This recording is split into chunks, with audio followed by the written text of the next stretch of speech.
Hi,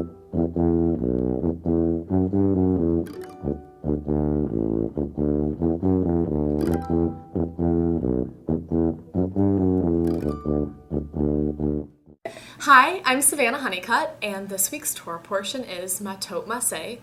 And 10 years ago, when I became a bat mitzvah, this is the Torah portion that I studied. So I was excited to revisit it and share some of my thoughts on it with you today.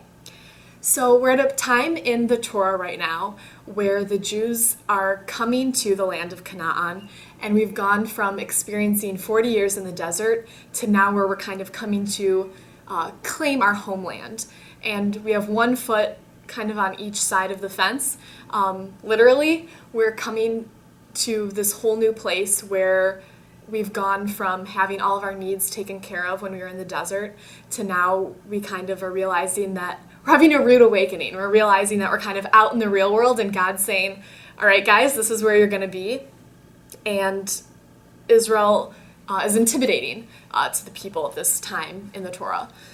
And something that this Torah portion talks about is when we're coming to the land of Israel and kind of preparing to enter it and inhabit it. And the tribes of Reuben and Gad come to Moshe and they say, we like this area on the east side of the Jordan, and maybe we won't, go in with you guys to into the promised land. We'll kind of stay here. It looks like it's better for farming.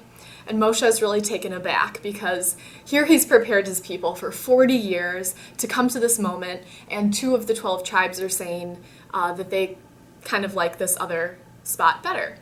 But there's kind of a reason for that. I'll come back to that. Part of the reason that God created the world is for a physical place where the holy can dwell and inhabit. And our job as Jews is to elevate the physical world into something holier. We read this Torah portion during the 3 weeks, during a time when we're commemorating and mourning the destruction of the temple.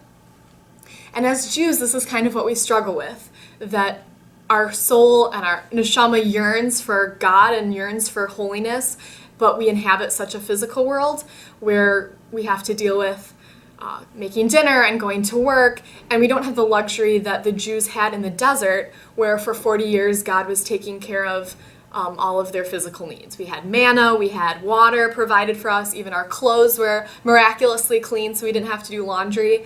And here the Jews in the Torah at this time in Matot Maseh are realizing that they're going to have to interact with the physical world in a new way, which is interesting that we're reading this during a time when we're thinking about the destruction of the temple, because we don't have the luxury of living in the elevated way that the Jews were in the desert, and also we don't have the opportunity to fulfill and perform all the mitzvahs that we would if the temple was still standing.